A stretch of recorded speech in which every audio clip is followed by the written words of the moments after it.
Bueno, de entrada, pues agradecer la invitación, que es un placer estar esta tarde con vosotros, aunque no sea físicamente, nos hubiese gustado estar y además es una zona que lo estábamos hablando antes, que le tenemos especial cariño, con lo cual, pues nos hubiese encantado estar allí. La verdad que el proyecto que estáis llevando yo creo que es pues de muchísimo interés y lo estáis haciendo con mucha energía, mucha fuerza y creo que eso es muy importante, ¿no? Que haya no solo iniciativas sueltas, sino pues iniciativas coordinadas también que vayan moviendo de una forma como más organizada las cosas, ¿no?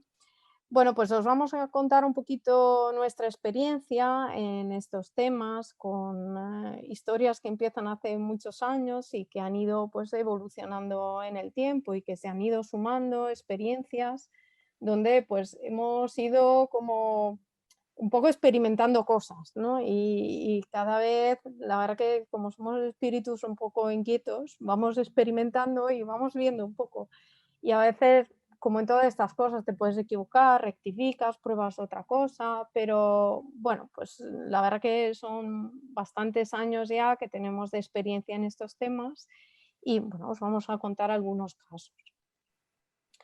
De entrada, creo que siempre es importante preguntarse un poco, ¿no? Lo que es la arquitectura tradicional en su conjunto. Está claro que dentro del trabajo que estáis haciendo está muy claro, pero creo que es siempre importante empezar un poco por allí. Cuando hablamos de arquitectura tradicional, exactamente de qué hablamos, ¿no?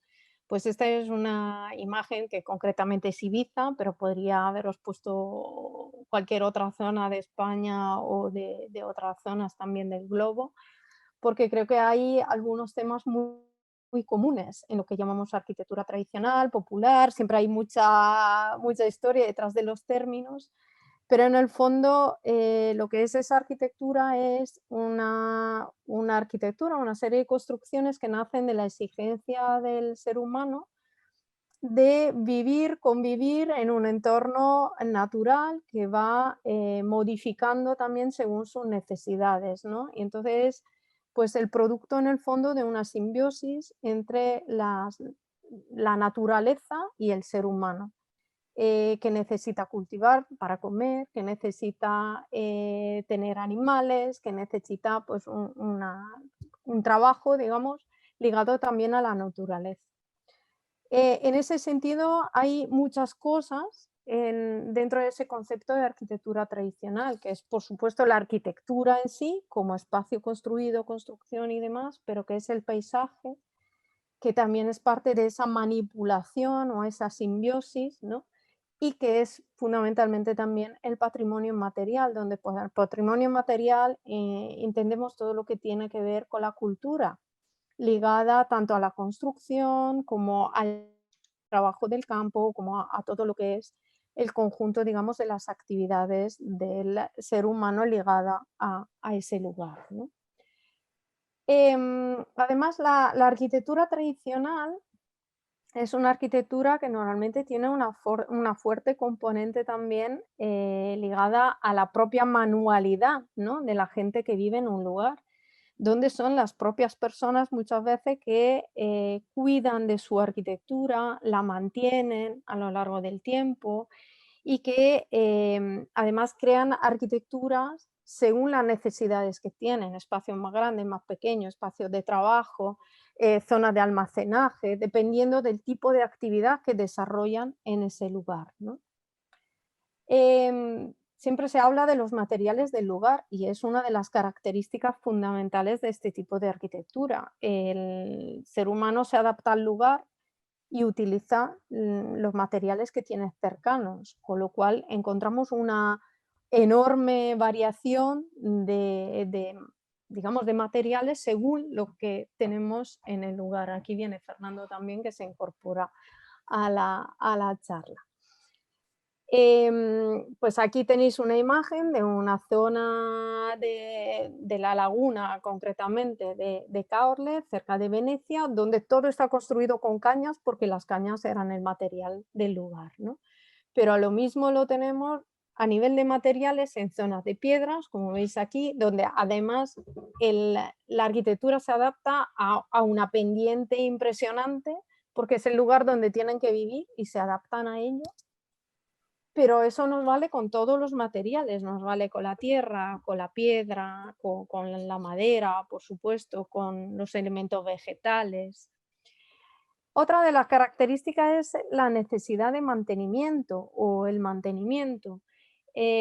Muchos de esos materiales necesitan un mantenimiento continuo, ¿no? Periódico y continuo. Este es un ejemplo que yo creo que es muy claro, ¿no? De la necesidad, por ejemplo, de mantener los enlucidos de tierra, en este caso que es la gran mezquita de Djenné, que se hace todos los años. Y no solo es un mantenimiento técnico, sino que tiene ligado también todo un tema social, donde el pueblo mismo o la ciudad o la ciudadanía participa en el mantenimiento de un edificio común, que es la mezquita, por lo que hay también toda una implicación de colaboración, de sociedad, de implicación y de reconocimiento de los valores de un lugar común, ¿no? Los materiales locales normalmente se trabajan en el lugar y los trabaja la gente del lugar, ¿no?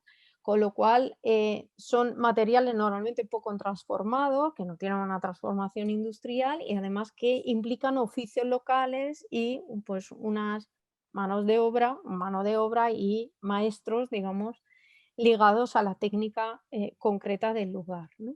Que puede ser la tierra, puede ser la piedra, puede ser la piedra en seco, ¿no? Tenemos variantes de mucho tipo. O esto con tejados vegetales. Esta mañana justamente, mira, estábamos tratando de aprender la restauración, haciendo la restauración de una cubierta vegetal justamente en la Albufera de Valencia, de una barraca con cubierta vegetal, ¿no?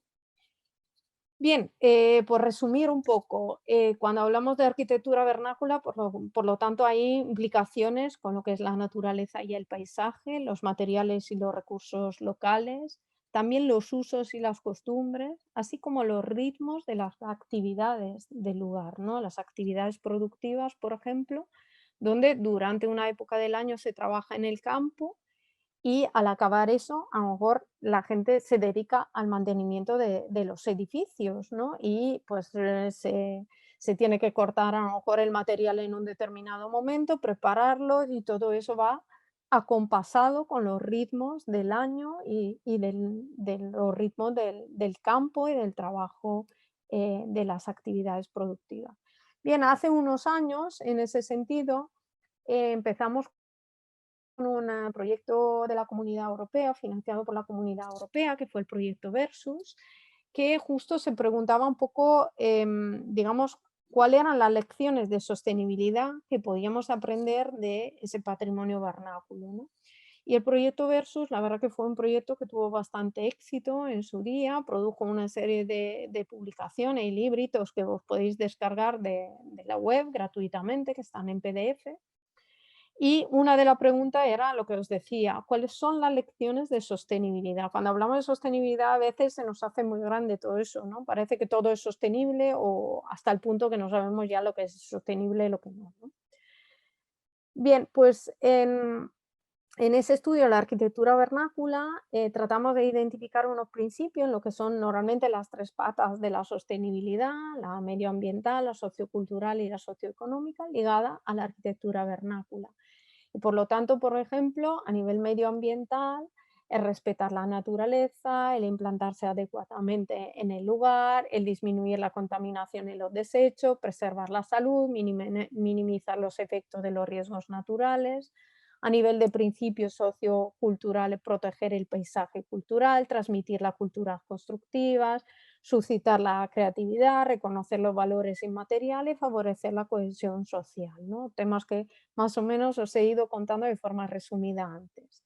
O a nivel socioeconómico, fomentar la autonomía, promover las actividades locales, optimizar los esfuerzos de la construcción, prolongar la vida útil de los edificios y ahorrar los recursos.